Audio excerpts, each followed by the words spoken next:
분노의 질주 라이드 오어 다이가 개봉을 앞두고 있습니다. 이 영화를 제대로 보기 위해서는 앞서 개봉한 10편의 영화를 봐야만 하는데요. 분노의 질주를 보긴 봤는데 전부 기억이 나지 않으시거나 시리즈를 잘 모르시는 분들을 위해 준비해봤습니다. 물론 가능하시다면 앞선 영화들을 전부 보고 가시길 권장드릴게요.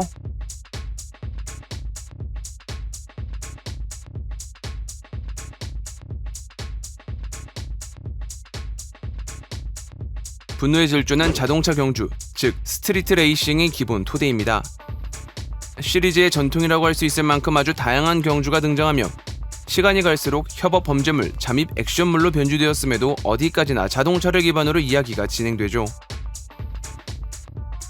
가능하다면 자동차의 종류와 상관없이 드라이버의 실력으로 판가름 날 수 있다는 것을 보여주니 사실 이제는 어디가 평범한 것인지를 찾기 어려울 지경이 되었습니다만 아무튼 그 어떤 환경에 처하더라도 이 토대만큼은 변하지 않습니다. 이것 말고도 또 다른 시리즈의 전통이 있다면 코로나 맥주가 함께해왔다는 것입니다. 마지막 식사와 더불어 또 그때가 아니더라도 코로나 맥주는 도미닉 패밀리와 함께했죠.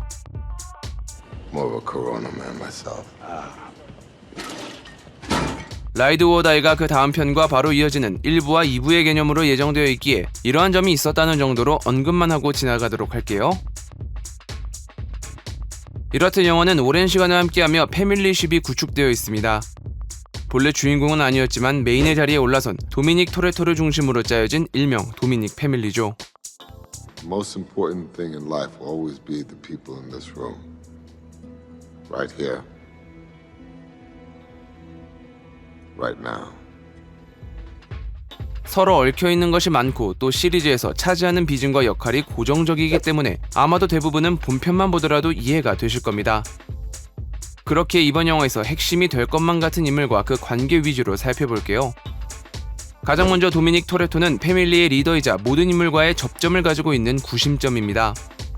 우수한 운전 실력을 필두로 수준급의 싸움 실력과 순발력, 상황 판단 등 한 방을 뒤집는 포인트를 만들어냅니다. 함께하는 동료를 믿고 또 쉽게 흔들리지 않으며 자신의 신념을 밀고 가는 진중한 인물이죠.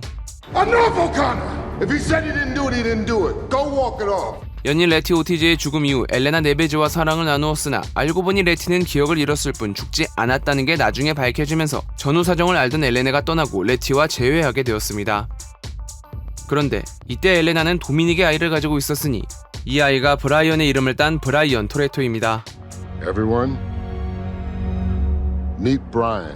브라이언도 어느덧 성장기에 접어들어 이야기의 한 부분을 담당할 것으로 보이네요.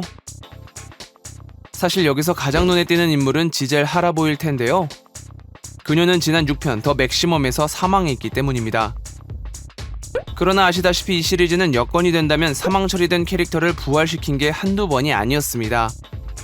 사고 후 총 맞아 죽었다는 레티 오티즈도 사실 그게 아니었다라고 살아있었으며 자동차 폭발로 죽었다는 한도 사실 눈속임이었다는 설정으로 다시 시리즈에 복귀했죠. 따라서 다치긴 했는데 죽지 않았다는 식으로 등장할 수도 있다는 가능성이 생깁니다. 그리고 이렇게 돌아온 인물들이 대부분 본편의 큐를 쥐고 있었죠. 도미닉의 평에 따르면 지젤은 전투에 능한 인물입니다. Utilities and weapons. Someone who ain't afraid to throw down. 배우의 국적을 살린 설정인 모사드 출신으로 추정되며 우리의 한과도 묘한 분위기를 공유한 사이고요. 영화와 같은 사랑을 나눴기에 이거 영화였죠? 그 헤어짐이 가슴 아픈 과정을 겪었기에 두 인물의 조우가 어떤 결과를 가져올지 몹시 궁금하네요. 한편 한과 데커드 쇼도 조금은 불편한 관계인데요. 특수부대 출신 킬러인 데커드는 도미닉에게 동생의 복수를 하기 위해 그의 패밀리를 죽이려 했고 한은 이를 이용해 자신의 죽음을 꾸몄기 때문입니다.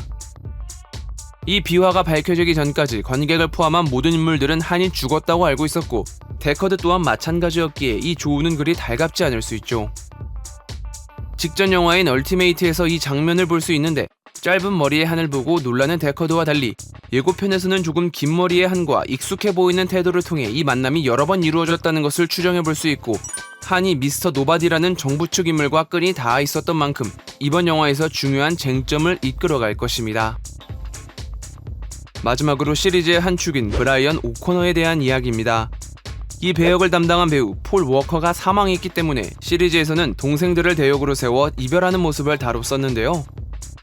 비록 배우는 떠났지만 그 배역은 아직도 세계관 안에 살아있다는 상징적인 장면을 남기며 모두에게 잊지 않게끔 여운을 전달해줬습니다.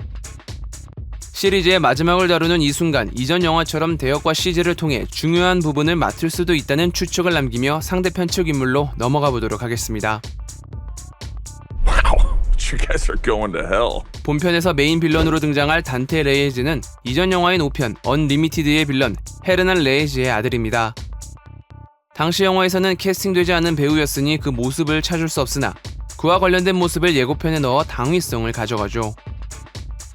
헤르난 레이즈는 브라질에서 큰 돈을 굴리며 현지 경찰들과 결탁해 각종 범죄를 일삼았는데 도미닉과 대립 과정에서 돈도 잃고 차도 선물 받으며 홉스에게 죽고 마는 결말을 맞이했습니다.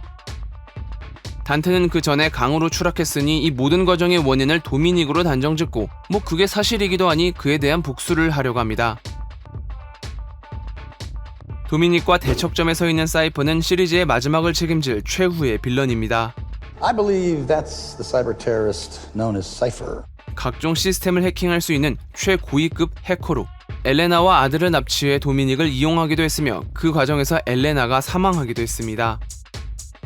이후로도 계속 갈등이 있었기에 끝나지 않은 숙제처럼 다시금 부딪히게 될 거의 유일한 빌런이죠. 분노의 질주 라이드 오어 다이는 그 다음에 이어질 11편과 함께 시리즈의 최종 재앙을 준비하고 있습니다. 오랜 시간 동안 여러 우여곡절과 세계관 구축에 아쉬움이 있었더라도 끊임없이 또 어떻게든 말이 되도록 정리하며 달려왔던 분노의 질주 시리즈. 이 영화가 우리와 어떻게 떠날 준비를 하는지 함께 지켜보도록 하자고요.